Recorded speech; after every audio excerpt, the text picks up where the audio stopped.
yesterday with that old man that I had mentioned. He asked us what our biggest challenge in real estate right now was. And what a thoughtful, kind, generous question from him, first of all. And Bryce said, actually, our biggest challenge right now is just educating our clients out of uncertainty. So they are met with so many conflicting messages that our job is to help guide them with data and facts so that they can actually make the right decisions for their family, while at the same time they're getting bombarded by all kinds of crazy headlines on social media and the news, and by their parents who might not know anything about real estate. And so again, I say this to illustrate that when you know the market and you understand what's happening on a day-to-day basis, it becomes a lot more simple. And the best way you can do this is schedule 5 to 10 minutes each day to pull up your market stats in your area. So do a quick Google search. You can either look for news articles in your area that have been posted in the last day. You can look at market data from your associations or your brokerage or your title company or your lender. If you don't know how to find market data, that's step one. You got to figure it out. But once you do, just make sure that you are spending time each day to educate yourself. So for me, it's the first thing I do every day, part of my startup sequence at my workday. I'm always pulling up the Cromford Report. I love the Cromford Report. They service primarily Maricopa County, like Arizona. So it's really, really hyper local to my area. But they put out great daily commentary. They put out amazing reporting every single week. It's part of my routine to check out that data every single day, and that's what you should be doing too. Because we don't understand what qualifies as a lead so often, real estate agents are afraid to set appointments, and they're really poor at setting appointments in general, because most real estate agents only understand how to do two things: come to your house and put a sign in the yard, or show you houses, right? And again, if that is the only appointment that you can set, you're not setting any value. So you have to be able to set appointments with buyers or sellers who are thinking about making a move a year from now. You also have to be able to set appointments with people who have closed a year ago. Like, how often are you reaching out to your past clients besides just doing a pop by or sending an email newsletter that's probably landing in their promotions folder anyway, right? Like, you have to be setting promotions with past, current, and you have to be setting appointments rather with past, current, and future clients as often as you can, right? Because past clients can refer you and do repeat business with you. Current clients, you can move them closer to the closing table, and future clients, you can retain retention, right? Like, you can retain them, which is really, really important to do too. And so a lot of times, when I see this happen the most, it's when real estate agents are like, well, I'm not, Instagram on real estate isn't really working for me because I'm not really generating leads. Like, I'm posting all the time, but I'm not generating any leads there.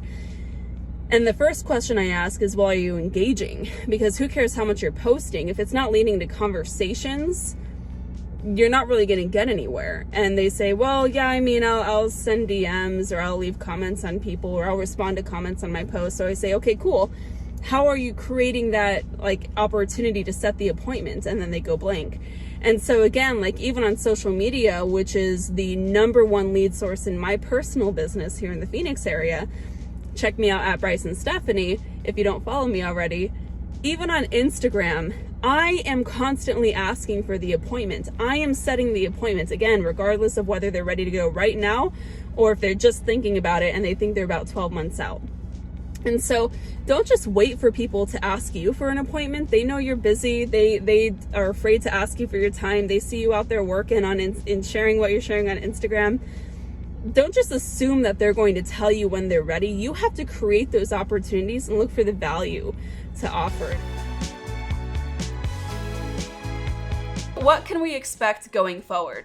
For me specifically, as a real estate agent in a market that is seeing a very drastic market shift right now, I am expecting a lot of uncertainty that is going to make it really difficult for my clients to make decisions. Anytime we see a lot of these changes, we see home buyers and sellers pause in their decision making because they're experiencing more stress and fear around the decision-making process that is already a difficult one to begin with. And so we have to expect that until things start to settle or feel like a new normal, we have to expect there to be a lot of uncertainty and a lot of hesitancy in our clients. This means we are going to start coming across new objections that maybe if you're a newer agent who has only been in the business over the last 3 years or less, you haven't had to deal with before. We can expect a lot of buyers and sellers kind of counting themselves out from the game before they ever even get to the table with you,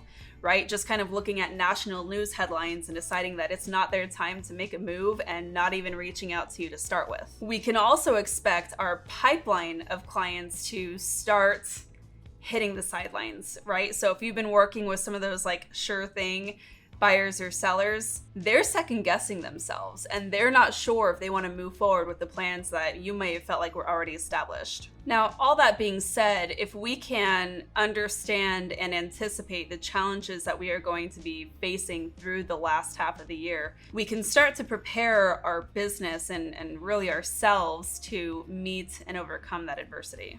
So here's what you need to be doing now. Right now, as the market begins shifting, you have to become a data scientist. I mean, maybe not completely, but every single day I am pulling up my market numbers. I am looking at the data, I'm looking at what's being published, I'm looking at what's happening to the MLS, like what inventory is doing, and I'm really taking a discerning look at the leading and lagging measures so that I have an understanding of what is going to be coming for my clients. Now, I want you to understand why this is so important. If you are speaking with a seller, for example, and you are trying to get them off the fence and ready to sell their home, they've got a couple of questions in their mind. Their questions are, can I sell my home? Should I sell my home now? And what is the best approach to selling my home in this current environment? Sellers don't necessarily understand how to look at the market data the same way you and I might because they're not real estate experts, right? They don't do this stuff day to day. And now, at the time of this recording, there's a lot going on in the real estate industry. Currently, the Fed is trying hard to curb inflation that we're seeing here in the US, and so interest rates are rising.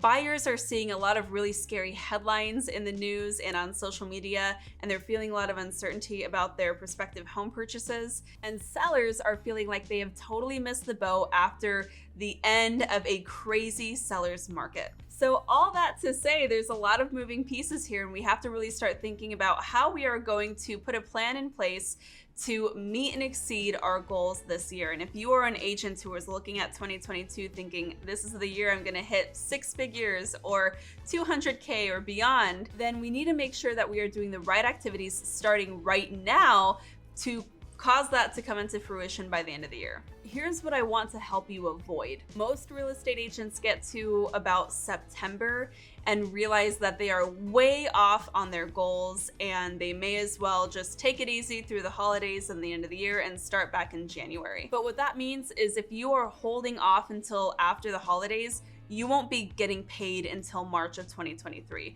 And I really want to help you avoid that. That's not a good look and that's not what we want to do here. Here's your 3 steps to make sure that we're going to get paid and have a great rest of our year. Number 1, you gotta talk to your lender partner. Chances are you have a lot of home buyers in your world, or you are positioned to help home buyers navigate this crazy market that we're in. If any part of your business is reliant on closing buyer deals, you have to be communicating with your lender as often as you possibly can because things are changing so rapidly on the financing side of things. If you don't have a lender partner, now is probably a good time to find one, okay?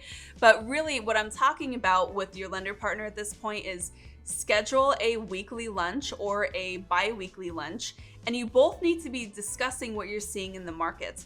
You should be asking your lender partner questions about what they're seeing, how they're helping potential borrowers, and what they're hearing in terms of new products and loan changes on the financing side.